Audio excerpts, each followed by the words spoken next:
Hey,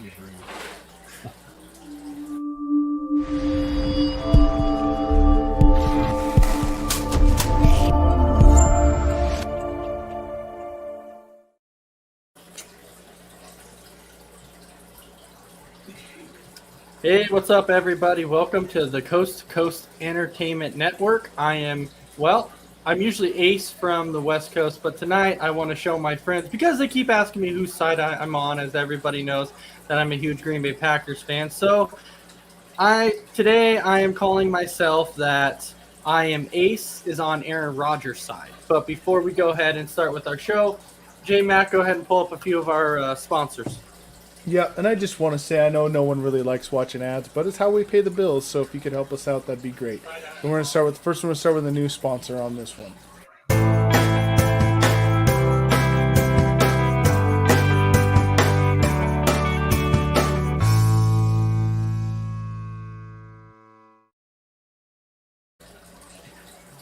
And then we'll go with our other one.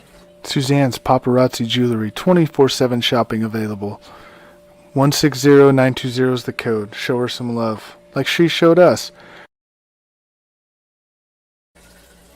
All right, so that's Suzanne's. We got one more. Oh, you do? Okay, go ahead. And then I got some that'll just flash across your screen for the night. We'll do that once in a while here. So this will be the last one. This is K&A Custom Crafts.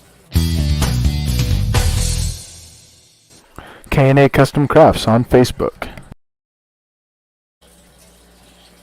So as everybody saw, we have a few sponsors here on our network. The rest of them, like J-Mac said, all they're going to do is just flash across the screen, and they'll kind of be there all show for you. But with that being said, we all know that this is Sports Minute, and Sports Minute used to go live on ASAP, but we're now on Coast to Coast Network. But we're still going to continue to do some of our same topics that we've done in the past. But the first topic that we have for everybody tonight is we're going to actually jump into a little bit of the NFL side. And so the first one we're going to talk about is we're going to talk about Tom Brady. And the reason why we're going to talk about Tom Brady for that reason, and it kind of surprised me with a few of the comments that Tom Brady had made. So when you think about, a few of the comments that Tom Brady actually made, was that he actually came out and said that he would take 2 of his Super Bowl rings away in order to have that undefeated season against the New York Giants that he lost to in the Super Bowl. Kind of shocked me a little bit. I was shocked. But, Brandon, in your opinion, would you rather have those 2 Super Bowl rings, or would you rather have that undefeated season like Tom Brady had been talking about? Well, which 2 Super Bowl rings is he going to give up? Because the only 2 I'd be interested in is the first one and the undefeated season one. So, personally, if it's me, God, it's tough because it's undefeated season all the way through is a very rare feast. Because the Miami Dolphins are the only ones to do it. So, to be a part of an undefeated season, I would take that in a heartbeat. But again, we're all there for championships, so it doesn't matter if you're 500 and win a championship or undefeated and win a championship. A team sport, you want to be on top. So I would probably take the championship teams over the undefeated season. All right, J-Mac, what do you think? Do you agree with Tom Brady, how Tom Brady's coming out saying that he'd take the 2 Super Bowl rings back for an undefeated season that he really desperately wanted against the Giants? I understand. He came out that he would take it away. Okay, but he's won what, 7? Yeah, he won 7. He's won 7. So if I had won 7 Super Bowls, I could come out too and say, oh yeah, I'd give 2 of them away for the other one. Because I've won 7. What do I care if I have 5 or 7? It doesn't. Is that 6 or 7 is not much of a difference, And so, yeah, I'd give away 2 to get 1. I'd still have 6 and have an undefeated season on there. Yeah, so I'd probably give away those 2 as well. Yeah, it just, to me, when you look at it, it just kind of, do you think that if they took the 2 Super Bowls away from Tom Brady because he wanted that undefeated season, And I know he's not trying to be selfish in that matter, but because I don't think that it would really hurt his legacy any either. But which one to you would be more impressive? Having 7 Super Bowl rings or getting a Super Bowl ring and having an undefeated season?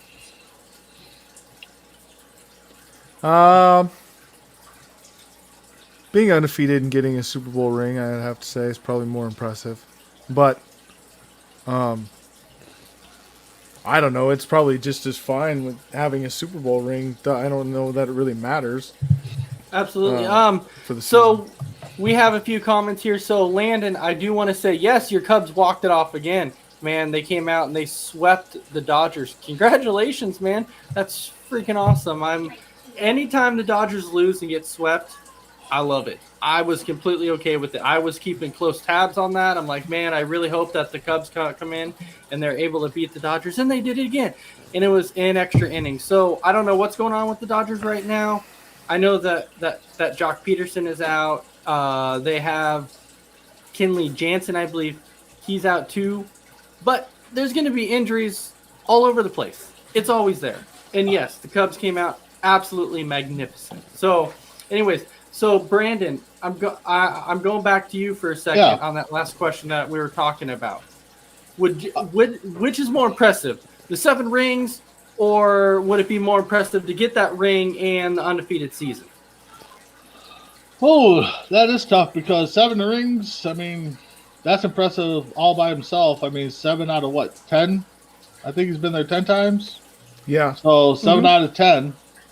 But yeah, to have that Super Bowl under your belt, or undefeated season under your belt like the Miami Dolphins is also impressive too, and very rare. So, I mean, it's a kind of a toss-up.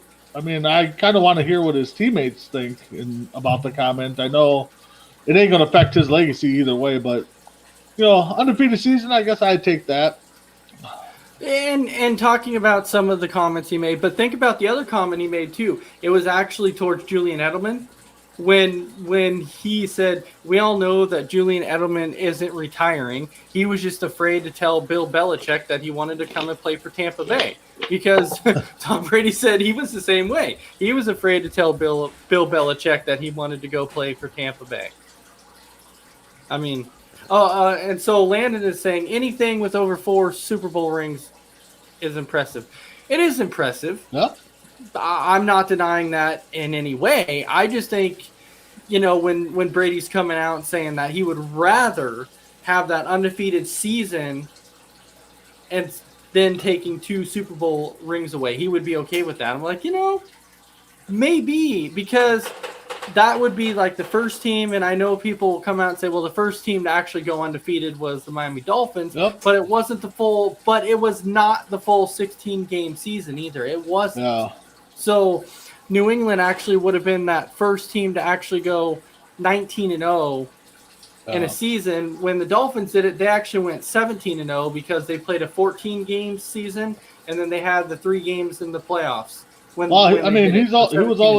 was only 1 catch away from doing that too, and if his defensive line would have sacked Eli, we ain't talking about this. Yeah, exactly. So, yeah, I don't know. The only reason I threw this topic out there is because I thought it was interesting when people happen to make comments like that. I just thought it was kind of cool. So, yeah.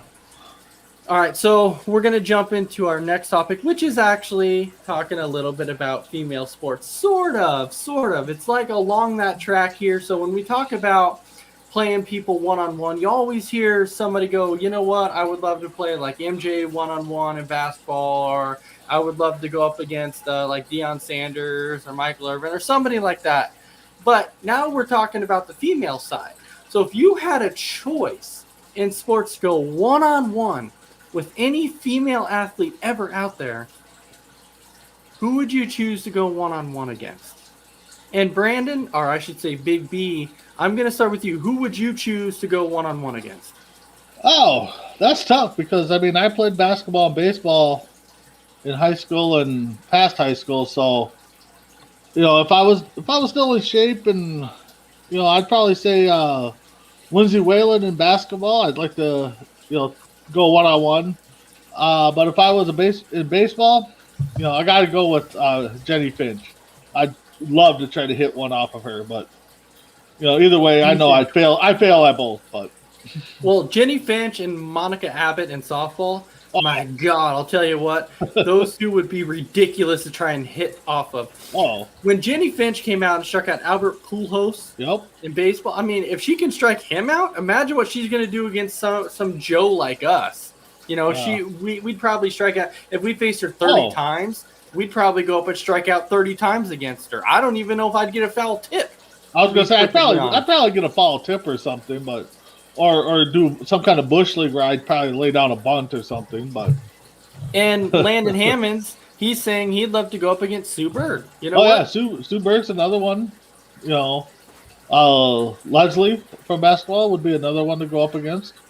So for me, on the female sports side, my personal hero on the female side in sports, I actually talk about her quite a bit because I consider her like one of the GOATs on the female side in sports, and that is Serena Williams. So if I could ever go one-on-one against anybody, it would have to be her.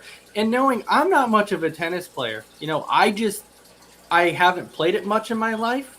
I would love to play it more, so I wouldn't mind facing her one-on-one. I would get smoked. I'm not denying that in any way. I would flat out get smoked. But I think it would be fun. J-Mac, how about you? If you could face anybody, who would you face? Oh, man. Misty May Trainer? I don't know.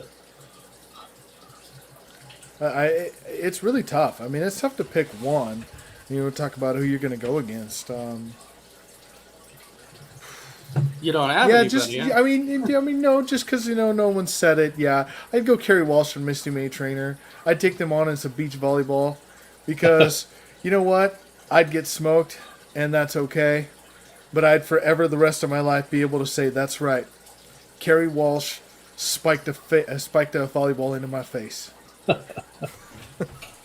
Right, and even she touched the volleyball, and it touched me. Even if you wanted to play them, you could even spot them. Not spot them. Like, they could spot you. You could be like, hey, come out and spot me points, and you're still going to beat me. Because it'd probably like spotting points like in the movie The Three Ninjas where they're playing basketball at the schoolyard. We'll spot you 9 points to play to 10, and they end up beating them. But, Serena Williams, I don't even think I'd be able to get a return on her. Her return is so slick, so. Yeah, she's got that rocket that she hits, man. Oh, yeah. It's crazy. I've seen her play tennis so many times that I'm like, I don't even think I could return it. It wouldn't even come close. And for how old she's getting and how talented she still is at her age, it's just so impressive. Now, Sue Bird and the WNBA side, yes, I would love to face her. Mm-hmm. She's getting up there in age too. She's not young. She's not a spring chicken. But I'll tell you what, she still has it. She can still do it. Oh yeah. And I would be. She's one of the originals too, ain't she? Oh yeah, one of the originals. I was gonna say she's been there since day one. So yeah, she owns so many. She owns so many WNBA records. It is unbelievable how many records that she owns, and people have so long to try and catch her on some of those records. We're probably going to talk about Sue Bird like we talk about Wayne Gretzky. You take half away his stats, and we can't go. I'm not going to say I would go that far, but Wayne Gretzky, though, when it comes to sports, is like the actual true GOAT in sports because. There is nobody that's really even close to him. I get that, but the longevity that Sue Bird has, I mean, like you said, she's got numerous records that might not be broken unless you get somebody that plays as long as she has. So, oh, absolutely, and like Landon saying, she is the MJ of the WNBA. Yep. Now for some people, some people would say, oh, that's a good thing. But then others would be like, no, that's not a good thing. Depending on who you are, because there's all those debates out there with people saying, LeBron and MJ, which is completely ridiculous or whatever. It's stupid. All right. I hate those freaking debates. But Yeah, she's definitely the MJ of the WNBA. She hasn't. One thing that I give Sue Bird credit for, and you guys may not agree with me on this, yeah, she's had some decent teams with her, but she hasn't had what you would call those superstar teams. Yep. Because in the WNBA, that's not something that you really see. You don't see a lot of these female basketball players going out there like, oh, I want to go sign with them because they have so many star powers on this team. That's not something you see in the WNBA. You just don't do it. And It's because it's played a lot like old school NBA. Absolutely. I was just gonna say that. Reggie Miller came out.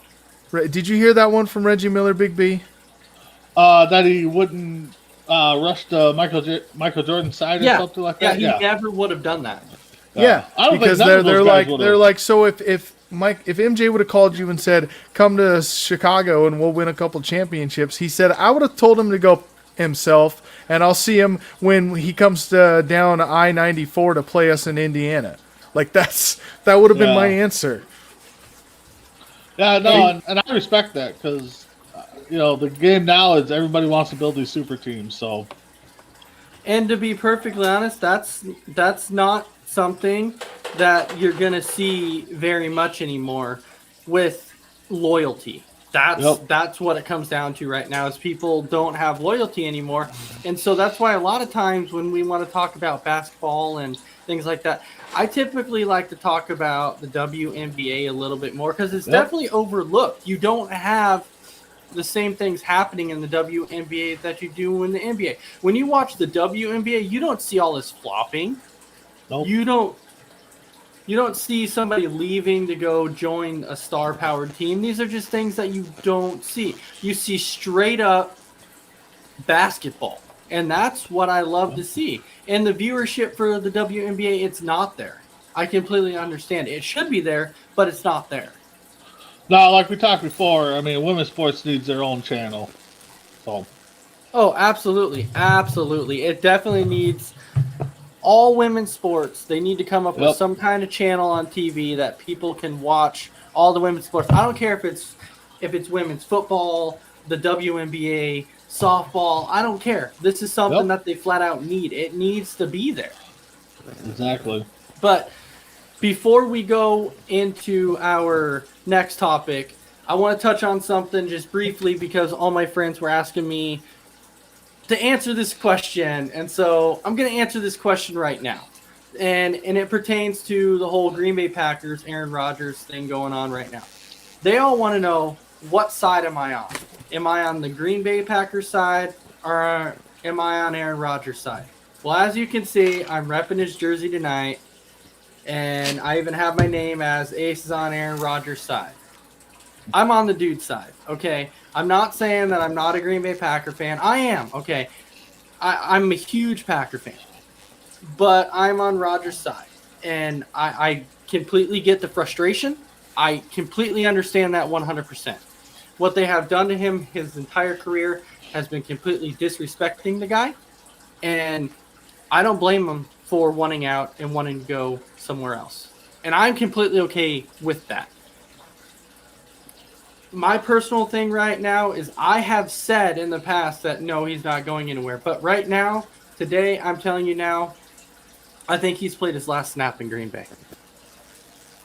I think he has. I don't think you'll see him back again. I think post June 1st, you're going to probably see him on a different team. I don't know if you guys have saw this, but one team that came out that actually is kind of considering wanting him is actually the Cleveland Browns. Oh, no, I haven't seen that one. Yeah, that report came out today that Cleveland is trying to reach out to Green Bay to see exactly what it would take to get him. Now, from what a few individuals have heard is that what it would actually take to get him would be 2 first-round picks and a second-round pick. That's not that bad. That would be like a steal. Now, will it happen? I don't know, but Cleveland is one of those teams that are trying to reach out to get him. Would it make sense? I mean, then obviously they're not completely sold on Baker. If that answers any questions right there. I don't know. So, J-Mac, with you being a Packer fan, I told all my friends I would answer the question, and I just did. So, with you being a Packer fan, whose side are you on? Not easy. Tell you that. It's not easy. I've watched this episode before. It was different. It was a little different last time. A little bit. But part of me wonders, before I answer what side I'm on, I gotta wonder, if I'm Rodgers, how do I feel right now? And then I gotta think about how Favre felt when they did that to him. Okay. When they drafted you without... Oh, no. They told Favre. They told Favre, though. Doesn't matter. It doesn't matter. Then you're going to tell a guy who's been there for 16 years, you got to come in and compete for your job. No, And that's what they told Rodgers. Yeah. And I disagreed with it last time, and I disagree with it this time. You've been there for 16 years. How are they going to come in and tell you have to compete for your job? You got to come in and prove that you can still play. He's coming off an MVP season. That's just ludicrous. It's unreal that that's how they're treating him. I don't understand it. But with that said, I think he's going to be back in Green Bay. And here's a few reasons why. Because you mean to tell me that supposedly these guys he's close with on the team, he told he was not going to come back? Who's he been seen with out and about with Green Bay? David Bakhtiari, who could have walked and signed with any other team in football, but came back to Green Bay. Aaron Jones could have walked and signed with any other team in football, but signed with Green Bay. And you're telling me that those two guys came back and signed so that they can play with Jordan Love this year? You have to think, though, they signed before all this stuff even came about. They signed before, because this happened right before draft day. It came out before draft day. Yeah, I happen to think it happened way before that. When he came out and said, I really don't want to be back in Green Bay. I really don't want to do it anymore. And yes, we've seen this story before. What I think is complete ludicrous and the most ridiculous and blasphemous thing I have ever seen is that, we have seen that the Chicago Bears this year went out and signed Andy Dalton. And they were nice enough to call Andy Dalton and let him know, we're drafting a quarterback in the first round. If he falls to us, we're taking it. You have a guy who's been in Green Bay for 16 years, and you ain't can even call the guy and tell him, you know what? We're going to trade up and we're going to get Jordan Love. You've got to be freaking kidding me. When you talk about ridiculous, man, that is freaking ridiculous. And the guy's they've never drafted a first-round receiver. Okay, they've never done that. He's thrown a touchdown pass to 2 first-round picks in his career, and they didn't even come out of Green Bay. They had to come and sign with Green Bay. It was Mercedes Lewis and Tavon Austin.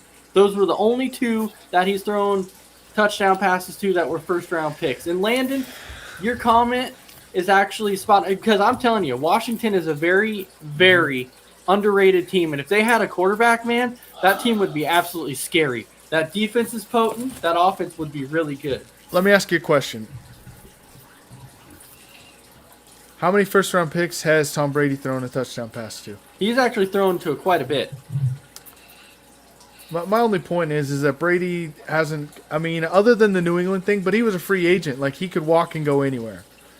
So you didn't see him come out in New England and be like, oh, you're going to fire the GM or I'm leaving. Come on, and man. He's got 7 Super Bowls. So you're I'm saying, sorry, a player doesn't have that much power and shouldn't have that much power. And I don't care who the player is. I don't care who the player is. I don't care if it's LeBron. I don't care if it's MJ. Hell, I don't care if it's Favre. It doesn't matter to me. A player should not be able to walk in and be like, you're firing my boss or I'm not coming back. Because if I'm the organization at that point, I'm like, well, fine, then see you later. Because you're not going to tell me to fire your boss. So you're telling me you're on Green Bay side in all this. It's hard to not be on both, to be honest, because I want Rodgers back, coming off an MVP season. I'd be crazy to sit here and tell you that I don't want him back in Green Bay. That's insane. So, but then on the organization side, and maybe it's because of the position I'm in my 9-to-5 job, but I'm sorry. If you walked into my office and said, Brandon, if you're an employee in my store and you walked in and said, you're firing my boss or I'm not coming back, you know what I would say? Well, then I guess give me your badge and your keys and Yeah. leave the store. Because, sorry, but you're not going to walk in here as someone that I'm paying to be an employee, and you're going to tell me I'm firing your boss. Okay, no. When it comes down to it, this is the thing. Okay, I'm not talking about the whole GM thing. That's not even completely what I'm talking about. What I'm talking about is when he's coming out saying, you know what, I do need some more people. I need some players around me. Get me some players. And the thing is, yeah, you have Tom Brady who can go up to Belichick, and then when he came to Tampa Bay, he can go up to Bruce Arians and say, you know what? Go out and get Antonio Brown. Go out and sign Leonard Fournette. What do? They go out and they sign Antonio Brown. They go out and sign Leonard Fournette. You have guys like Patrick Mahomes who says, I want this person. They go out and get them. You have somebody like Russell Wilson who says, get me a receiver. They try and do what they can to get him receivers. But then you have like somebody like Rodgers who says, get me help, and he gets nothing. Absolutely nothing. So that's my point. I'm not talking about the whole GM thing. I'm just talking about the absolute like people around him. I'm not even talking about the GM. I'm just saying players in general. That's my frustration level. I keep the GM thing aside. Okay? I keep that whole thing aside. I'm just talking about the players in general with him saying, get me help. That's where I'm coming from. Let me ask you. Go back and look at the NFC Championship game. Yeah, no, and trust me. The Green Bay wide receivers combined for 16 catches, 224 yards, and 2 touchdowns. That's all the receivers as a whole. Mm-hmm. Who got burned every single play? Kevin King, exactly. Kevin King, the defense. So when you go out, and the reason you didn't go to the Super Bowl is because of your defense. I told you he shouldn't have been playing in that game anyway. Okay. I understand what you're saying. I'm not arguing that. All I'm arguing is the fact that we're saying Rodgers needs help, this and that. His team put up the numbers he needed them to put up for offense in the NFC Championship game. The defense didn't. So it's really hard to pick a side on this, to be honest, because you want the guy back and you want him to get what he wants. But he can't go in. You can't come out and say your boss has to be fired for you to come back. No, and that's why I stayed away from the whole GM thing. I understand, but I didn't just say that that I for me. agreed with that. I said I was talking about the players. Okay, the players being around him in general. Okay, I wasn't talking about the GM because that has nothing to do with him. And partly, I mean, you think that he probably had something to do with Aaron Jones coming back. I'm sure he was like, "Hey, come back, let's make a run at this thing." So I mean, he got Aaron Jones back. I don't know. I'm never high on drafting a receiver. I don't think you're ever going to convince me that they should draft a receiver in the first round, because I don't think I ever would if I was a GM. I'm just going to be honest. I don't think there's ever been... Okay, Calvin Johnson, Jerry Rice, Terrell Owens, Randy Moss. Maybe the 4 receivers I would ever have taken in the first round. And I'm talking ever. Ever. Julio Jones? Jones? Julio Jones has been hurt too much. Those 4. Those 4 are the 4 that I'm taking. Rename your 4? Jerry Rice, Terrell Owens, Randy Moss, and who was the 4th one I said? I'm sorry. Calvin Johnson. Calvin Johnson. Those 4. Those are the 4 that I'm taking. Let me throw this name out there and say Mr. DeAndre Hopkins. Larry Fitzgerald. Okay, if I had a top 5, I could name more. If I had a top 5, DeAndre Hopkins. Larry Fitzgerald, I think you could have got later in because he was never a big name coming out of college. But I think you got him later in or later round. I would have taken him if I needed to. I would have. But before we run out of time, because we kind of got a little bit off topic here, but that's okay. That's part of Sports Minute, and that's completely okay. But let's go ahead and jump into our next topic, which is... Oh, I don't get a comment? Being the Viking fan? No, you don't get to comment being a Viking fan. You're out of this. It doesn't matter. Okay. All right, so we've been doing our top five list, even though we came to Coast to Coast. We're still going to continue it. So our top 5 list for quarterbacks this time is the Pittsburgh Steelers. And let me tell you what, at least this list was a little better. We're past Jacksonville now. We're past Baltimore. So at least we can actually get into some decent quarterbacks. And so, J-Mac, you get the honor and the privilege of going first on your top 5 list. Well, I had 3 right off the top of my head when we said this. So 3 was definitely there. The other 2 were a little. There was a few you could have picked from for the other 2.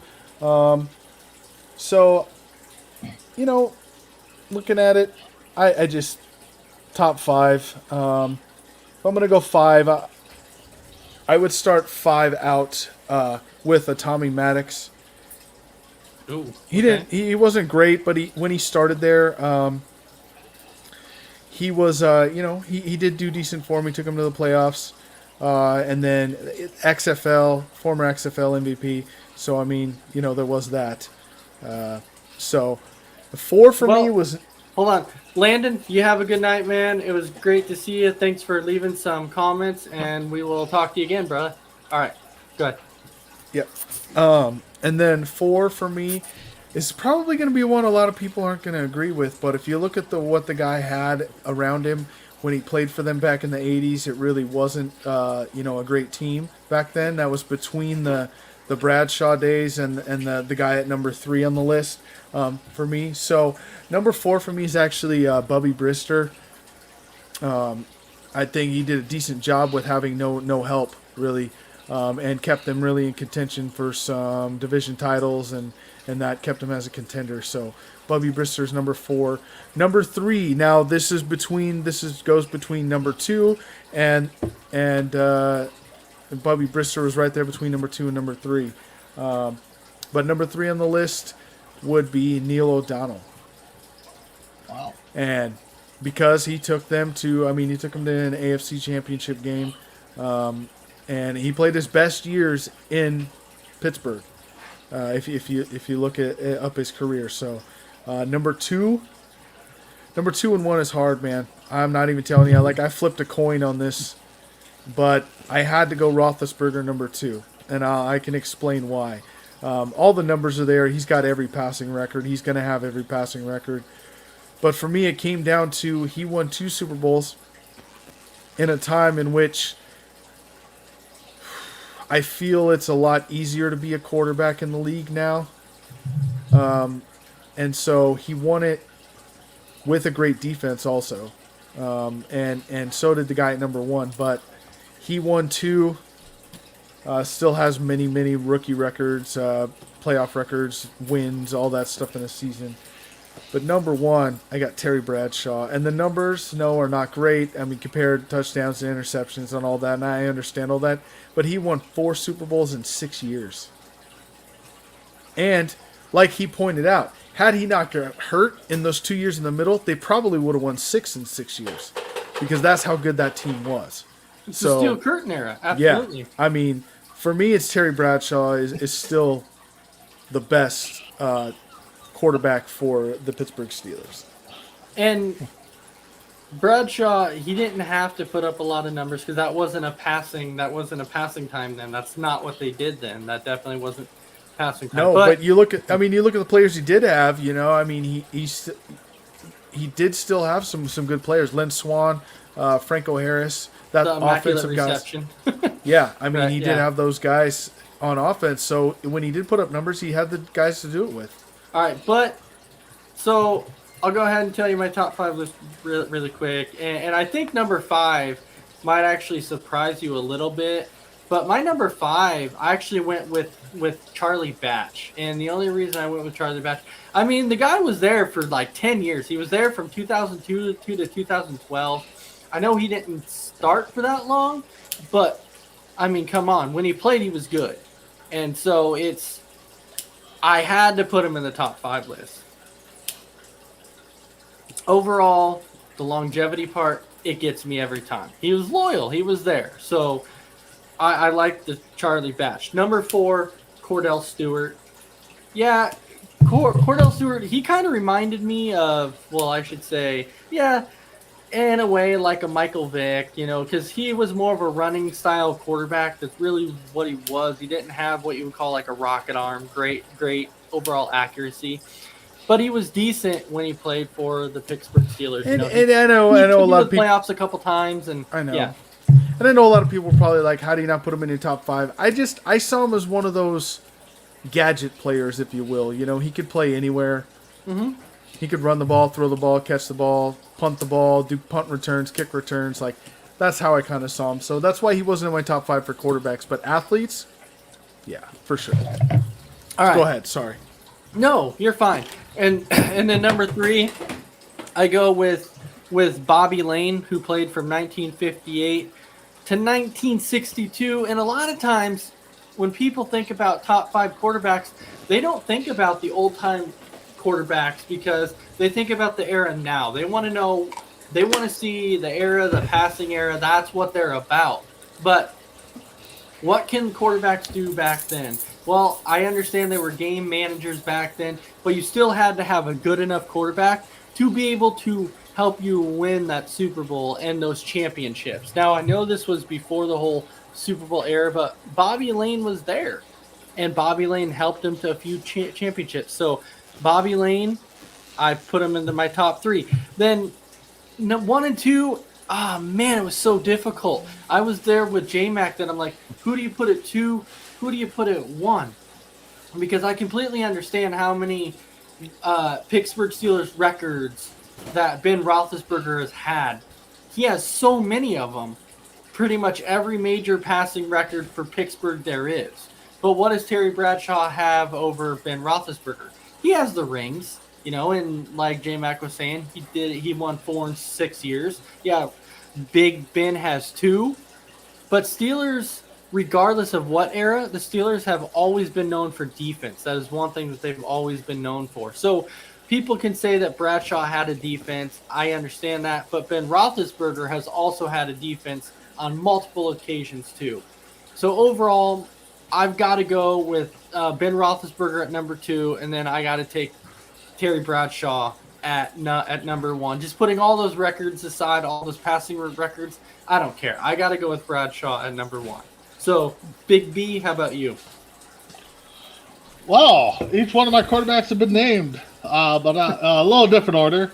I got Bobby Lane at number 5, mainly just, what you said, Ace. Back in the day, it wasn't really a passing league, but, for 5 seasons, he racked up just over 9,000 passing yards, a 27-19 record, and 2 Pro Bowls. Number 4, I got Neil O'Donnell, again, 39-22, 5 seasons, just under 13,000 passing yards. Number 3, probably one of my favorite quarterbacks. Yeah, dual threat, whatever, gadget guy. I like Cordell Stewart. For me, I like the guys that can play multi-positions, do multi-things. So, the stats weren't there, the record wasn't there, but, I thought he was a decent player for Cordell. And I think it was the Super Bowl where Dion's like, I want to do whatever Cordell does. If he punts, I'm going to punt. If he, catches a touchdown, I want to catch a touchdown. So he had a little, competition in that Super Bowl.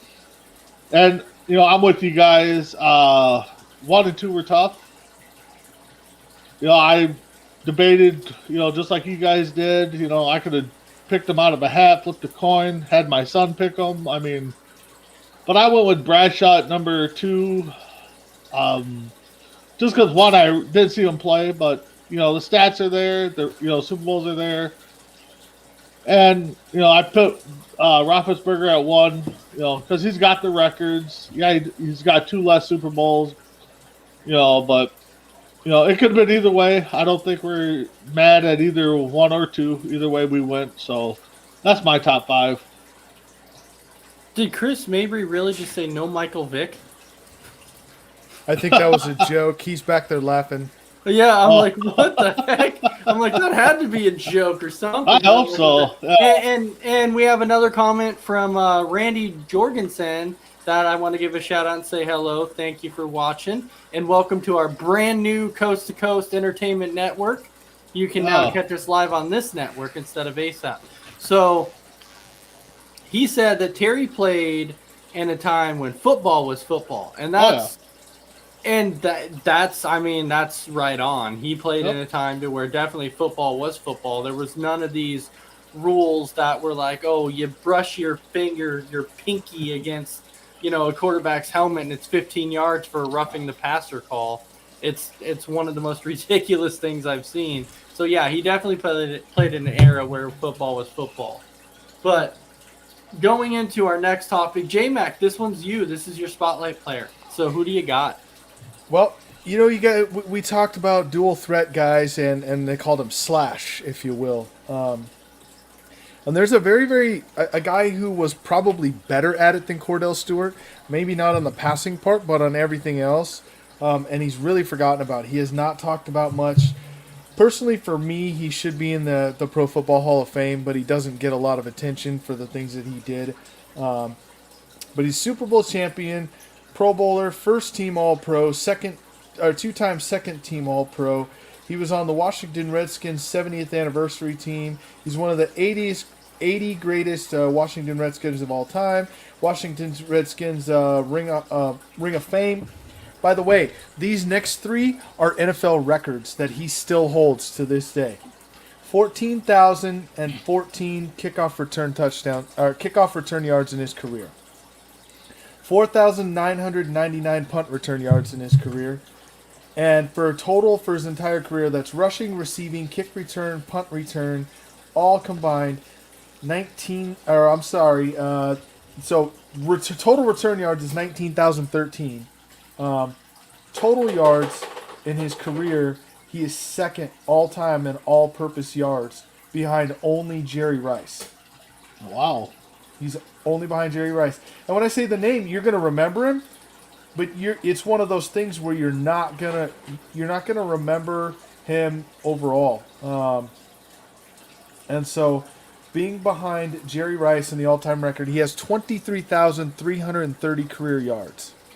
Only behind Jerry Rice all-time in yards. Does anyone know who it is yet? It's not Santana Moss, is it? It's not. Just a few more here. That was a good guess, though. Yeah, it was a very good guess. 607 career kickoff returns. All-purpose yards by any one player against a single opponent. This one, you guys will love. He has this record. He has torched this team for more yards than any other player in NFL history against a single team. Oh, please say Cowboys. The team he did it against was the Cowboys. And it's 3,076 yards in his career against this one team, all-purpose yards. Anytime I hear of the Cowboys and doing something bad, I love it. Oh, yeah. Yeah. So, I mean, just a few more weird ones, but he's got the most all-purpose yards on Sunday games only, so that is even more than Jerry Rice. That's 20,818 yards. He played for the Redskins. He played for the Eagles as well. Ringing any bells yet? All I can think of is Flipper Anderson, but I know that's not right. No, he is... okay, 3 more stats and then we'll reveal it. His 13 special teams touchdowns are second in NFL history behind Devin Hester. He is... he's third behind Hester and Metcalf with 9 career punt return touchdowns. And he was ranked second all-time of the greatest return man in NFL history, only behind Devin Hester. Did he could only play for the Redskins and Eagles? Yes, but he could. Then it's not who I was thinking of. But he could also run the ball. He could catch the ball. He probably could throw it if they would have let him. He probably did a couple times in his career too. And let me check on that actually to answer your question there. Ace. Ernest Biner? Actually, he did play for one other team in 2003, but didn't actually play a game for them. He was just on the practice squad. Is it Biner? No. It is Brian Mitchell. Oh, Brian Mitchell. Yeah, Okay. That makes sense. Okay. I mean, years. He played his entire career in the NFC East. That's probably why no one really thinks about him. But he played for the Redskins from 90 to 99, and then Philadelphia 2000, 2002, and then got signed on the practice squad for the New York Giants in 2003 and never played for them. So the only team he didn't play for in the NFC East was the Cowboys, and that's why he lit them up. Sorry, Chris. So, I bet Chris remembers Brian Mitchell. I bet he'll never forget Brian Mitchell. Anyway, I just think he's one of those guys that should be looked at for the Hall of Fame. I mean, you're talking a guy who's second all-time in all-purpose yards and has never even sniffed the Hall of Fame. So you would think with stats like that he'd be in. I mean, it was all around stats. I mean, I don't understand why he's not in. I could have broke those, but I figured I shouldn't even try out for the draft in the NFL. yeah. Figured what All the right. heck. So that is the spotlight player for this week, Brian Mitchell. Good now- spotlight player. Oh, absolutely. And now it comes down to basically Aces trivia. Oh boy. Oh boy.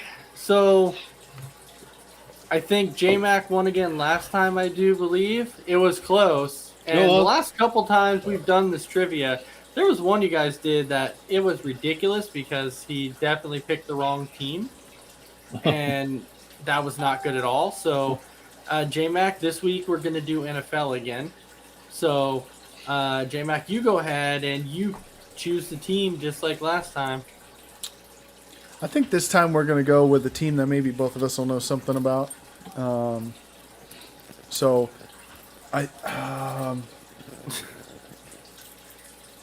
Here's to hoping. We're going to go Buffalo Bills. Ooh. Well, all right. Here's to hoping that you guys know some stuff about the Buffalo Bills. All right, so J-Mac, are you choosing? Oh, no, I'll go ahead and start with Brandon since you chose the team. Brandon, are you going to kick or receive? We'll take it this time. I'll go first. So you're going to take the ball this time. Okay, so you're going to take it. All right. So, Brandon, your first question is, what year were the Buffalo Bills founded?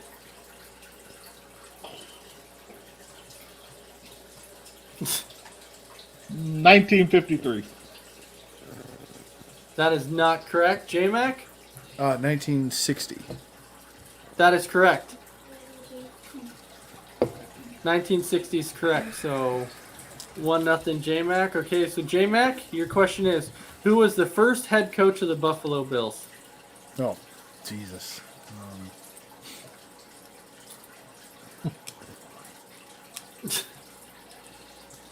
Peter Franklin. I don't know. Peter Franklin, okay? Big B. John Smith. I don't know. Correct. No, I'm just kidding. Okay, so the correct answer was actually Buster Ramsey. Yeah. No, I was thinking him, but I didn't think that was right. All right, so Big B, this question comes to you. What was the name of the no-huddle offense the Bills used under head coach Marv Levy? Jeez, I didn't think it had a name.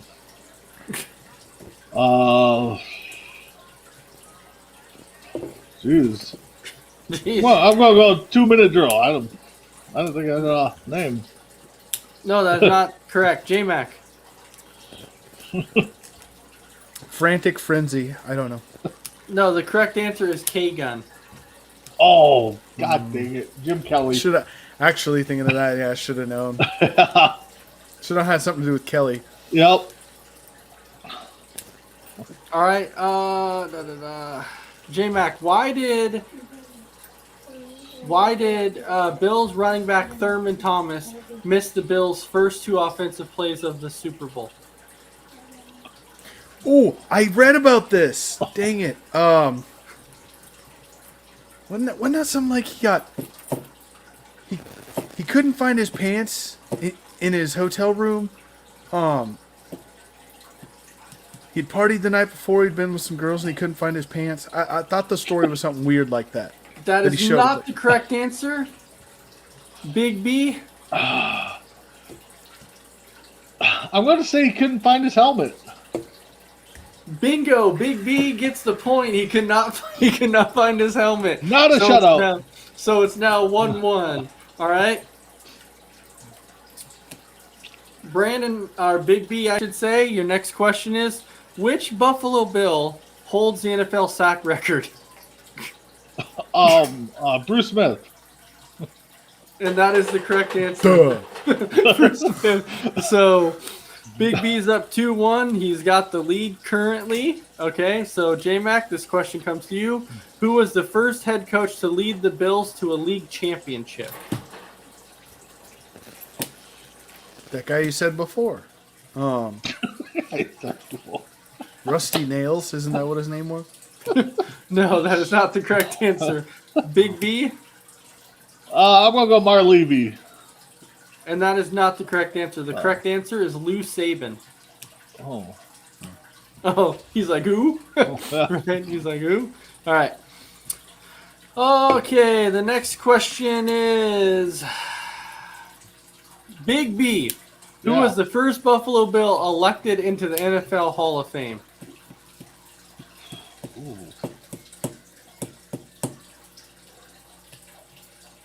Thurman Thomas. That is not the correct answer. J-Mac. O.J. Simpson. That is correct. O.J. Simpson is the correct answer. It is now 2-2. All right.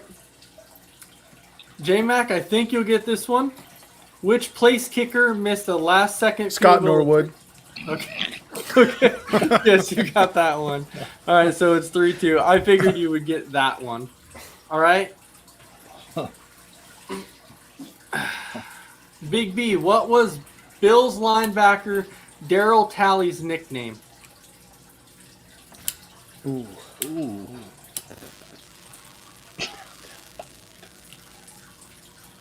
I'll go Wild Man. No, that is not the correct answer, J-Mac. I know I'm going to know it. And I know I've heard this more than one time. Oh, I agree. Was it D-Tap? Nope. So he actually had 3 of them, and it was the Duke of Awesome, Spider-Man, and the Hammer. Ah, that's the one I knew was the Hammer, because I was thinking I was thinking the Thunder for some reason, but The Thunder. All right. yeah. I was trying to think of his last name and trying to break it down, but I didn't want to say it. So J-Mac, this question comes to you.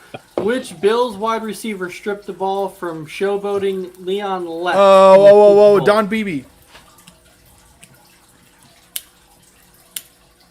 And that is the correct answer.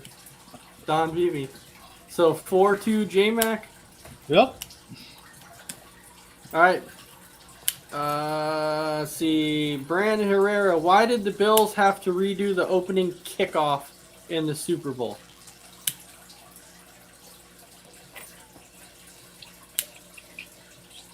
Oh. Too many men on the field. That is not the correct answer. J-Mac. That was gonna be my answer. Well,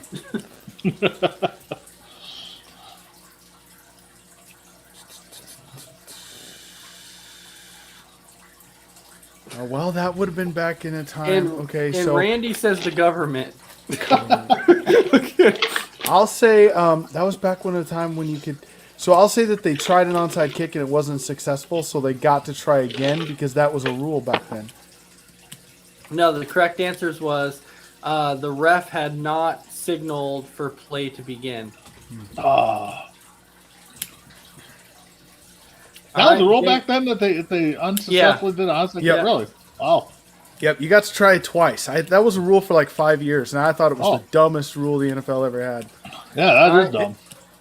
J-Mac, this question comes to you. How many consecutive years did Bills running back Thurman Thomas lead the NFL in total yards from scrimmage? 3. That is not correct. Big B. 5. That is not the correct. The correct answer is 4. So you were right in the middle. That was my first guess too, and I'm like, no, that's gonna be. Oh God, dang it! All right. All right. Big B. Which Buffalo Bill earned NFL Comeback Player of the Year in 1998?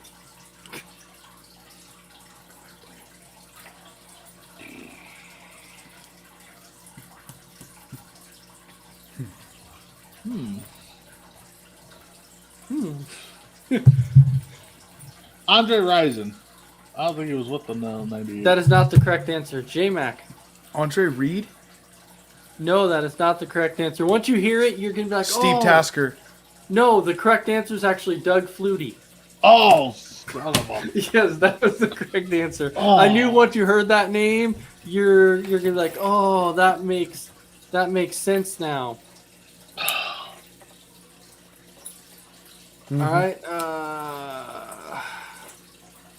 J-Mac, your question is, which Bills quarterback was the Republican Party's nominee for vice president in 1996? Who ran in 96? It was... See, that would have been Clinton on the Democratic side. Would have been Perot on the Independent. What did he run against that year?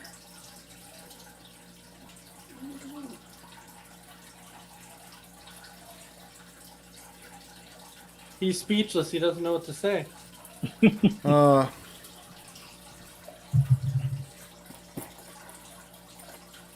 don't know. I honestly, I don't know. I don't remember. Brave.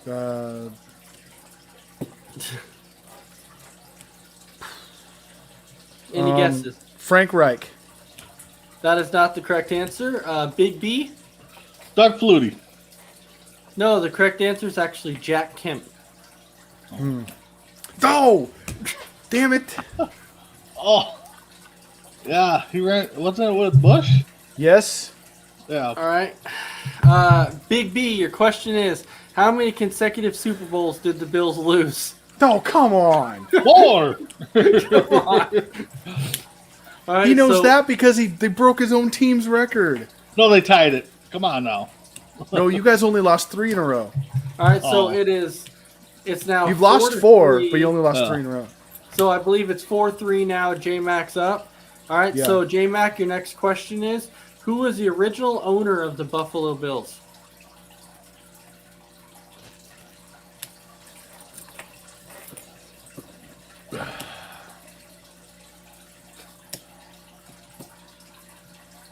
The city of Orchard Park?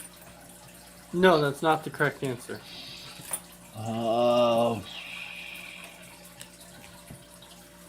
can't even think of a name. And once we hear it, we'll be like, oh, yep, that's him. I pass. Okay, so you're going to pull a person and say I pass. Okay. Yeah, yep. The correct answer is Ralph Wilson. Yes. Yeah. All right. Jeez. Ralph Big Wilson. B. Ralph Wilson Stadium. Maybe we can put a stadium named after him. Right. That's why I was surprised you didn't get that one. I was like, Yeah.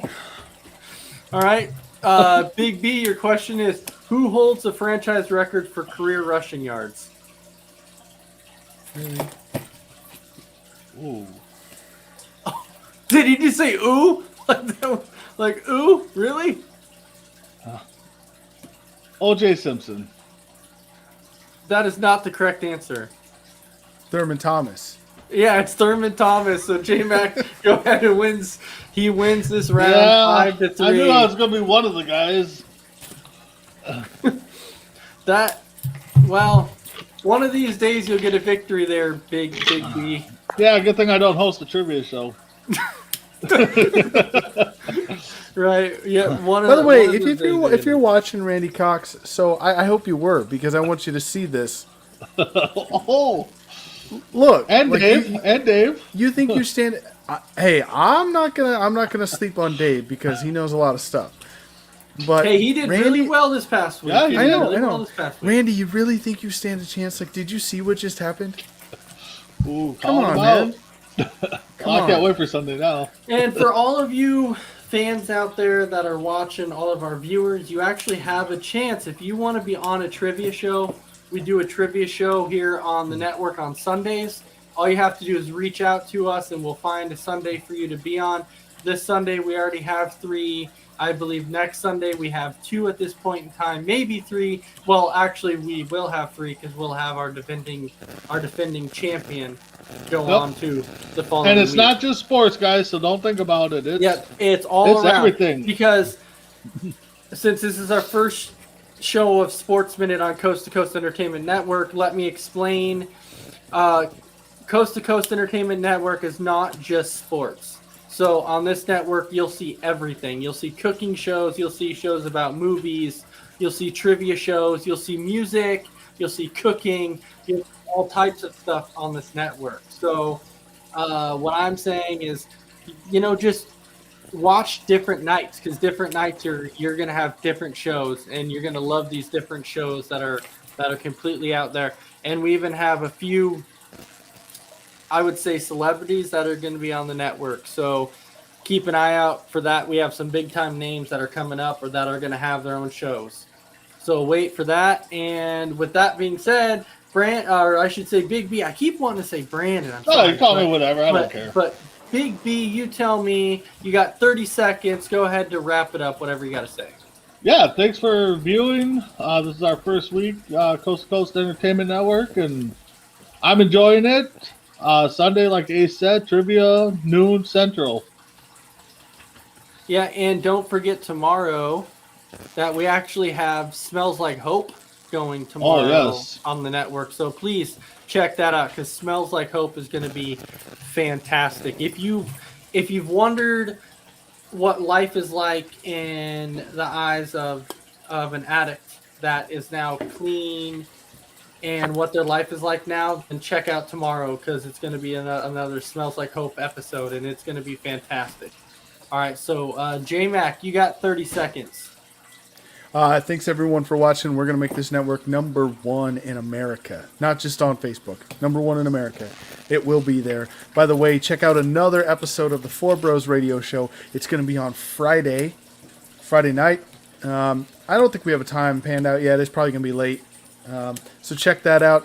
We did an awesome job. Almost 500 views on our last episode. So definitely a big hit there. And it'll be myself, Chris, who's in the background there, Sarge, who you saw last night on Deck, and a mystery guest. We're not telling you who the fourth one is this week, so check that out on Friday. All right, so I must say thank you to all of our viewers. And yes, his first week on the network was very successful. It was a great week on the network. We look forward to having you for many more weeks on the network. So if you get a chance, like, share, and follow our page. And then whenever we go live, you'll be able to see it, and you'll be able to check out all these awesome shows. So you'll be able to check it out. It'll be faster than what we call ASAP. All right.